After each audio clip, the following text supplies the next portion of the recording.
श्रीसूर्याष्टकम् श्रीगणेशाय नमः। जगन्नाथमेकं जगत् प्राणरूपं जगत् कारणं सर्वदा रक्षकं च जगत् स्वामिनं व्यापकं एकमात्रं स्वयं ज्योतिरूपं च सूर्यं नमामि। जगन्नायकं विश्ववन्द्यं वरेण्यं जगत्स्वामिनं सूर्यमूर्तिं सुपूज्यं जगच्चक्षुरूपं प्रकाशं ह्यनन्तं स्वयं ज्योतिरूपं च सूर्यं नमामि। सदा एकचक्रं प्रभं देवदेवं प्रदीपं महातेजरूपं च शुभ्रं सदैवं प्रभुं वेदान्तवेद्यं स्वयं ज्योतिरूपं च सूर्यं नमामि।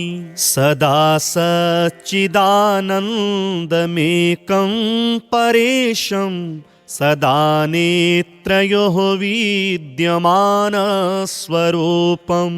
सदा मण्डले ब्रह्मरूपं वरेण्यं स्वयं ज्योतिरूपं च सूर्यं नमामि। निजं निर्गुणं तत्त्वमस्यादिलक्ष्यं सदा निर्मलं सत्यमानन्दमेकं सदाद्यन्तशून्यं च तेजो ह्यखण्डं स्वयं ज्योतिरूपं च सूर्यं नमामि। यं रूपकं वेदविदो स्मरन्ति गच्छन्ति यन्मण्डलं तत्त्ववन्तः गायन्ति यं रूपकं सामवेदा स्वयं ज्योतिरूपं च सूर्यं नमामि। चतुर्बाहुकं कुण्डलं रत्नयुक्तं किरीटं तथा रक्तवस्त्रं च सौम्यं सदा वालखिल्यादिभिः स्तुत्यरूपं स्वयं ज्योतिरूपं च सूर्यं नमामि।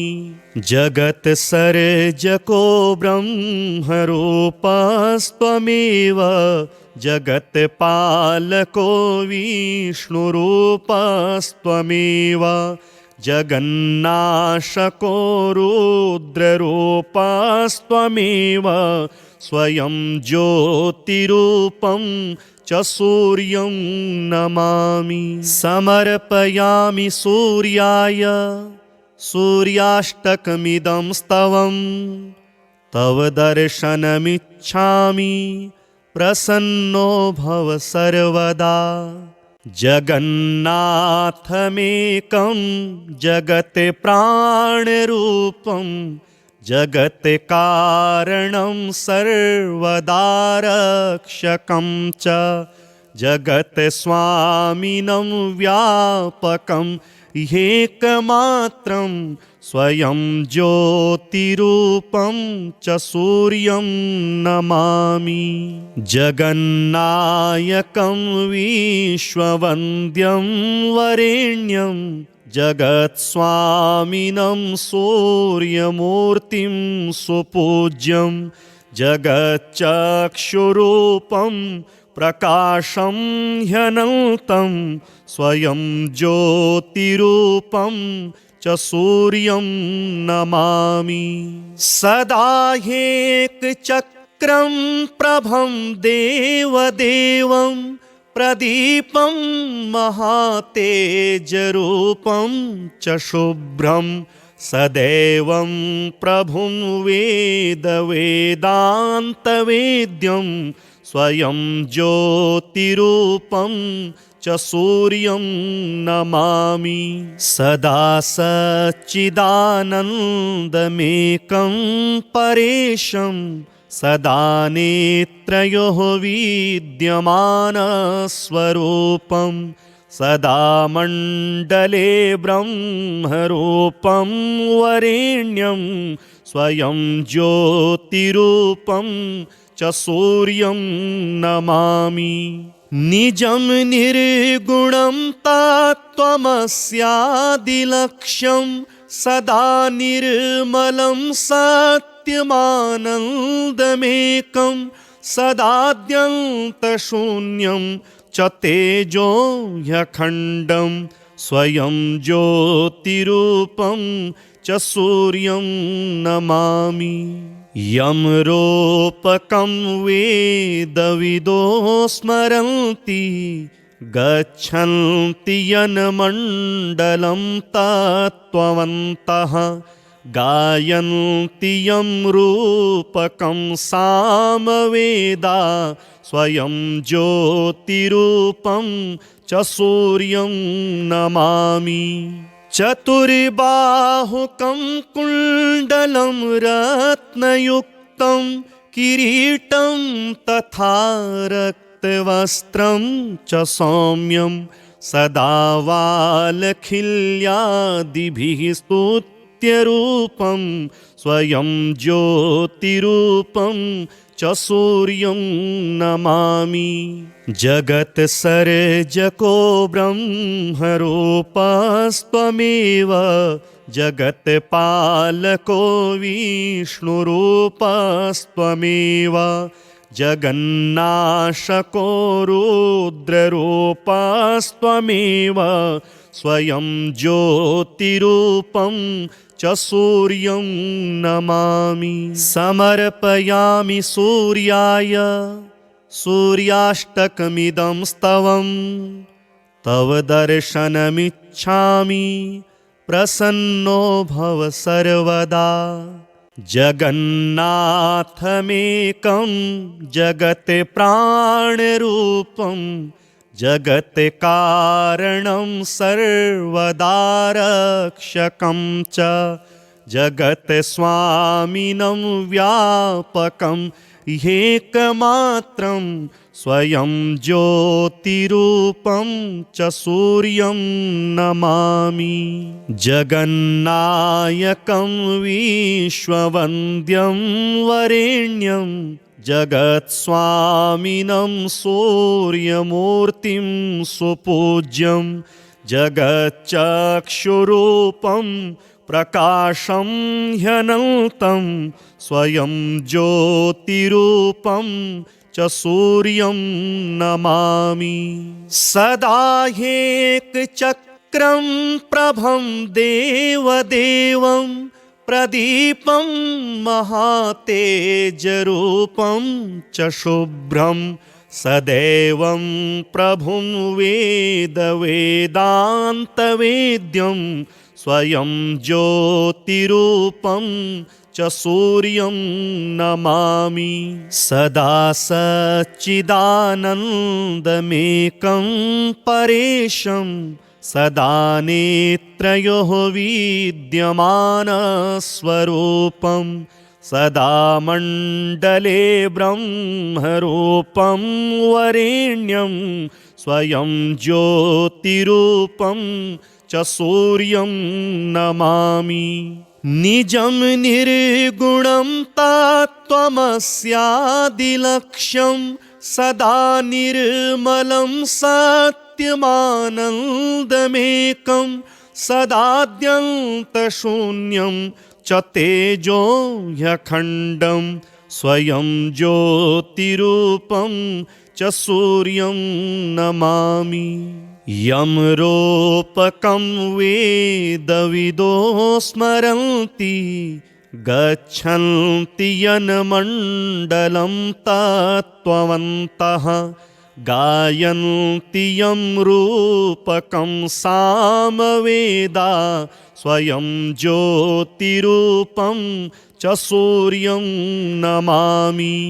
चतुर्बाहुकं कुण्डलं रत्नयुक्तं किरीटं तथा रक्तवस्त्रं च सौम्यं सदा वालखिल्यादिभिः स्तुत्यरूपं स्वयं ज्योतिरूपं च सूर्यं नमामि। जगत्सर्जको ब्रह्मरूपस्त्वमेव जगत्पालको विष्णुरूपस्त्वमेव जगन्नाशको रुद्ररूपस्त्वमेव स्वयं ज्योतिरूपं च सूर्यं नमामि। समर्पयामि सूर्याय सूर्याष्टकमिदं स्तवं तव दर्शनमिच्छामि प्रसन्नो भव सर्वदा। जगन्नाथमेकं जगत् प्राणरूपं जगत् कारणं सर्वदा रक्षकं च जगत् स्वामिनं व्यापकं एकमात्रं स्वयं ज्योतिरूपं च सूर्यं नमामि। जगन्नायकं विश्ववन्द्यं वरेण्यं जगत्स्वामिनं सूर्यमूर्तिं सुपूज्यं जगच्चक्षुरूपं प्रकाशं ह्यनन्तं स्वयं ज्योतिरूपं च सूर्यं नमामि। सदा एकचक्रं प्रभं देवदेवं प्रदीपं महातेजरूपं च शुभ्रं सदैवं प्रभुं वेदवेदान्तवेद्यं स्वयं ज्योतिरूपं च सूर्यं नमामि। सदा सच्चिदानन्दमेकं परेशं सदा नेत्रयोः विद्यमानस्वरूपं सदा मण्डले ब्रह्मरूपं वरेण्यं स्वयं ज्योतिरूपं च सूर्यं नमामि। निजं निर्गुणं तत्त्वमस्यादिलक्ष्यं सदा निर्मलं सत्यमानन्दमेकं सदाद्यन्तशून्यं च तेजो ह्यखण्डं स्वयं ज्योतिरूपं च सूर्यं नमामि।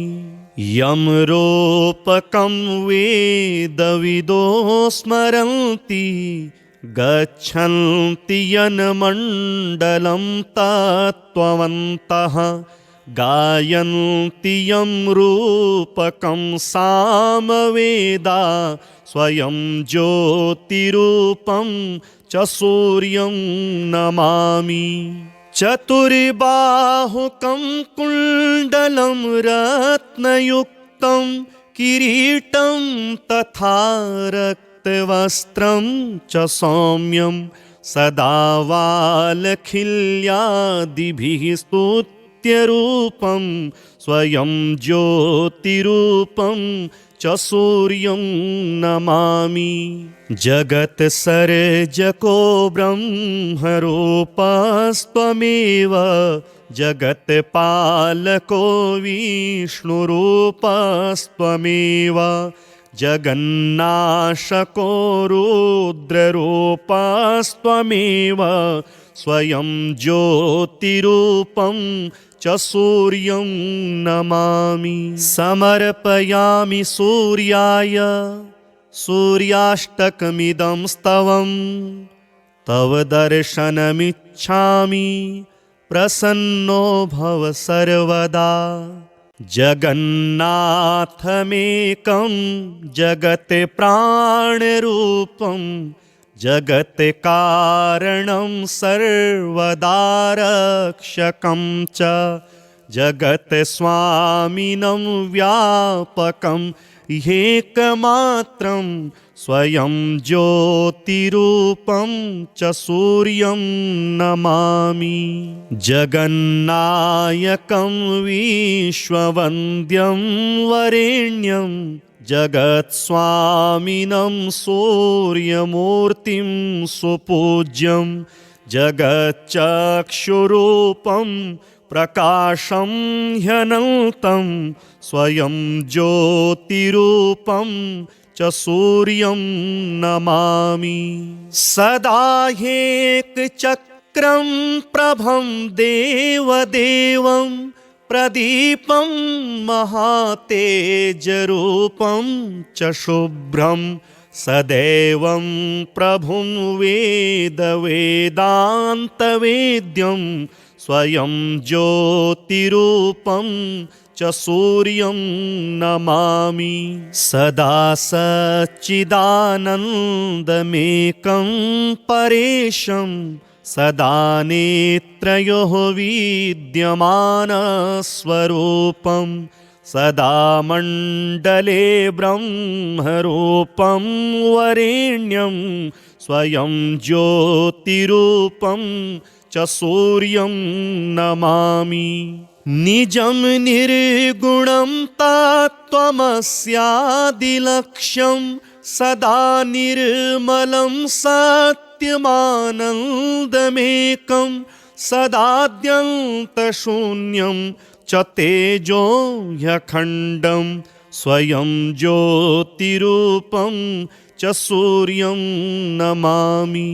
यं रूपकं वेदविदो स्मरन्ति गच्छन्ति यन्मण्डलं तत्त्ववन्तः गायन्ति यं रूपकं सामवेदा स्वयं ज्योतिरूपं च सूर्यं नमामि। चतुर्बाहुकं कुण्डलं रत्नयुक्तं किरीटं तथा रक्तवस्त्रं च सौम्यं सदा वालखिल्यादिभिः स्तुत्यरूपं स्वयं ज्योतिरूपं च सूर्यं नमामि। जगत्सर्जको ब्रह्मरूपस्त्वमेव जगत्पालको विष्णुरूपस्त्वमेव जगन्नाशको रुद्ररूपस्त्वमेव स्वयं ज्योतिरूपं च सूर्यं नमामि। समर्पयामि सूर्याय सूर्याष्टकमिदं स्तवं तव दर्शनमिच्छामि प्रसन्नो भव सर्वदा। जगन्नाथमेकं जगत् प्राणरूपं जगत् कारणं सर्वदा रक्षकं च जगत् स्वामिनं व्यापकं ह्येकमात्रं स्वयं ज्योतिरूपं च सूर्यं नमामि। जगन्नायकं विश्ववन्द्यं वरेण्यं जगत्स्वामिनं सूर्यमूर्तिं सुपूज्यं जगच्चक्षुरूपं प्रकाशं ह्यनन्तं स्वयं ज्योतिरूपं च सूर्यं नमामि। सदा ह्येकचक्रं प्रभं देवदेवं प्रदीपं महातेजरूपं च शुभ्रं सदैवं प्रभुं वेदवेदान्तवेद्यं स्वयं ज्योतिरूपं च सूर्यं नमामि। सदा सच्चिदानन्दमेकं परेशं सदा नेत्रयोः विद्यमानस्वरूपं सदा मण्डले ब्रह्मरूपं वरेण्यं स्वयं ज्योतिरूपं च च सूर्यं नमामि निजं निर्गुणं तत्त्वमस्यादिलक्ष्यं सदा निर्मलं सत्यमानन्दमेकं सदाद्यन्तशून्यं च तेजो ह्यखण्डं स्वयं ज्योतिरूपं च सूर्यं नमामि यं रूपकं वेदविदो स्मरन्ति गच्छन्ति यन्मण्डलं तत्त्ववन्तः गायन्ति यं रूपकं सामवेदा स्वयं ज्योतिरूपं च सूर्यं नमामि चतुर्बाहुकं कुण्डलं रत्नयुक्तं किरीटं तथा रक्तवस्त्रं च सौम्यं सदा वालखिल्यादिभिः स्तुत्यरूपं स्वयं ज्योतिरूपं च सूर्यं नमामि जगत्सर्जको ब्रह्मरूपस्त्वमेव जगत्पालको विष्णुरूपस्त्वमेव जगन्नाशको रुद्ररूपस्त्वमेव स्वयं ज्योतिरूपं च सूर्यं नमामि समर्पयामि सूर्याय सूर्याष्टकमिदं स्तवं तव दर्शनमिच्छामि प्रसन्नो भव सर्वदा जगन्नाथमेकं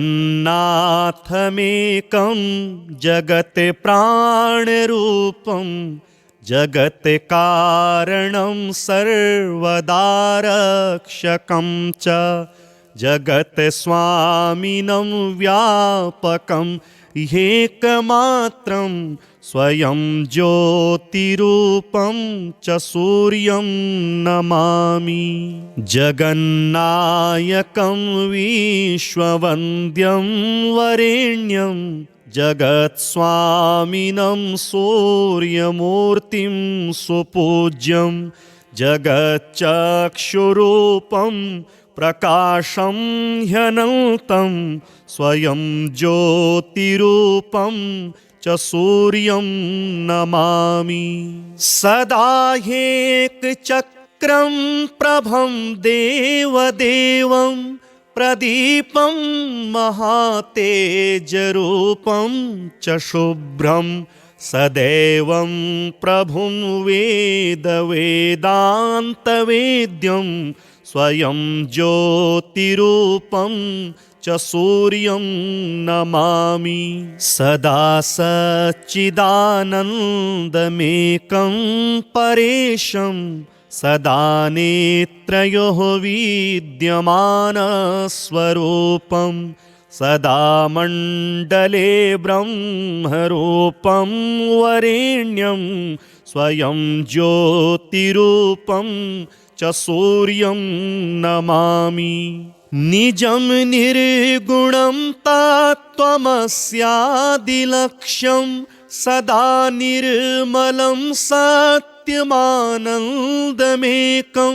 सदाद्यन्तशून्यं च तेजो ह्यखण्डं स्वयं ज्योतिरूपं च सूर्यं नमामि यं रूपकं वेदविदो स्मरन्ति गच्छन्ति यन्मण्डलं तत्त्ववन्तः गायन्ति यं रूपकं सामवेदा स्वयं ज्योतिरूपं च सूर्यं नमामि चतुर्बाहुकं कुण्डलं रत्नयुक्तं किरीटं तथा रक्तवस्त्रं च सौम्यं सदा वालखिल्यादिभिः स्तुत्यरूपं सत्यरूपं स्वयं ज्योतिरूपं च सूर्यं नमामि।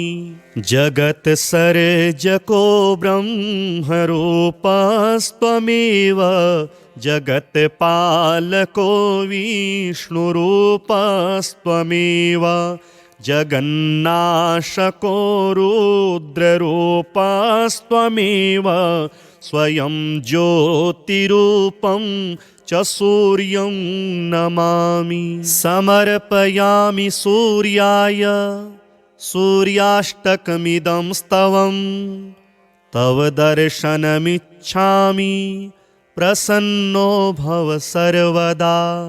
जगन्नाथमेकं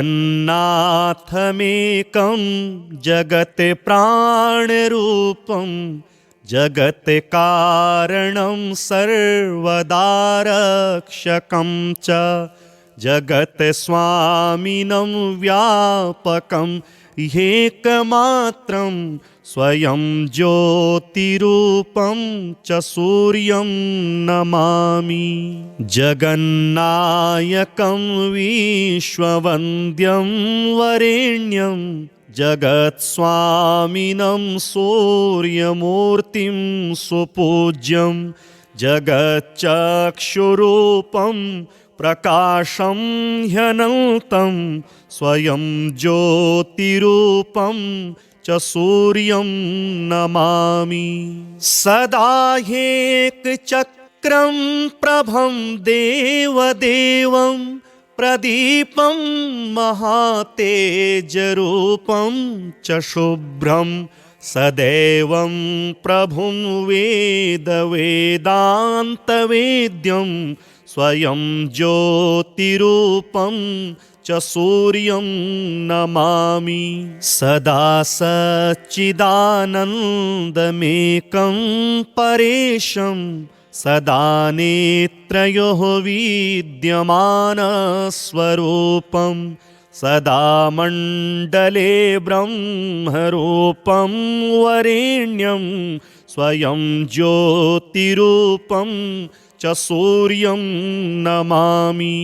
निजं निर्गुणं तत्त्वमस्यादिलक्ष्यं सदा निर्मलं सत्यमानन्दमेकं सदाद्यन्तशून्यं च तेजो ह्यखण्डं स्वयं ज्योतिरूपं च सूर्यं नमामि।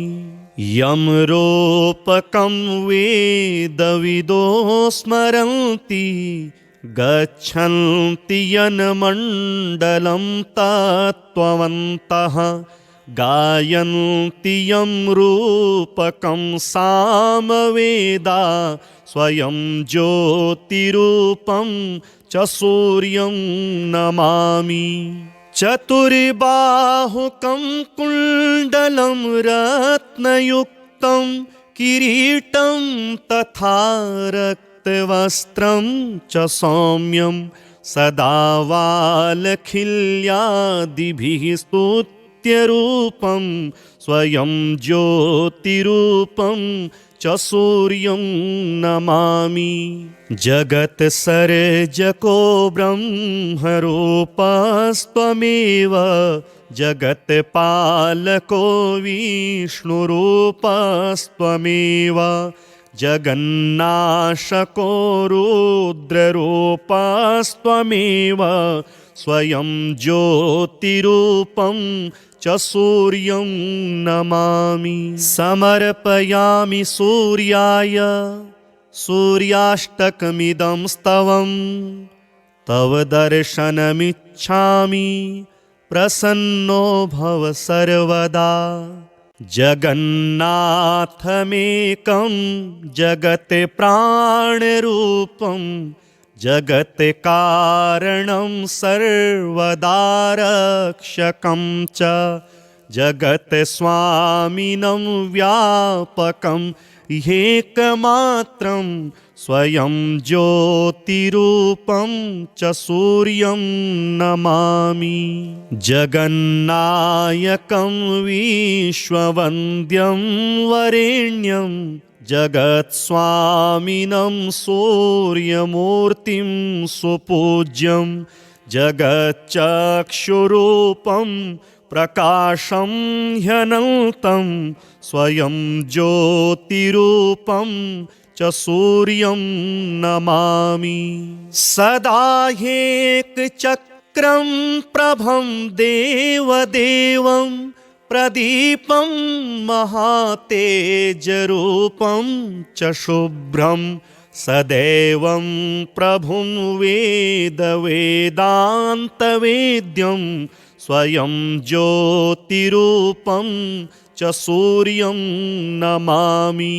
सदा सच्चिदानन्दमेकं परेशं सदा नेत्रयोः विद्यमानस्वरूपं सदा मण्डले ब्रह्मरूपं वरेण्यं स्वयं ज्योतिरूपं च सूर्यं नमामि। निजं निर्गुणं तत्त्वमस्यादिलक्ष्यं सदा निर्मलं सत्यमानन्दमेकं सदाद्यन्तशून्यं च तेजो ह्यखण्डं स्वयं ज्योतिरूपं च सूर्यं नमामि। यमरूपकं वेदविदो स्मरन्ति गच्छन्ति यन्मण्डलं तत्त्ववन्तः गायन्ति यं रूपकं सामवेदा स्वयं ज्योतिरूपं च सूर्यं नमामि। चतुर्बाहुकं कुण्डलं रत्नयुक्तं किरीटं तथा रक्तवस्त्रं च सौम्यं सदा वालखिल्यादिभिः स्तुत्यरूपं स्वयं ज्योतिरूपं च सूर्यं नमामि। जगत्सर्जको ब्रह्मरूपस्त्वमेव जगत्पालको विष्णुरूपस्त्वमेव जगन्नाशको रुद्ररूपस्त्वमेव स्वयं ज्योतिरूपं च सूर्यं नमामि। समर्पयामि सूर्याय सूर्याष्टकमिदं स्तवं तव दर्शनमिच्छामि प्रसन्नो भव सर्वदा।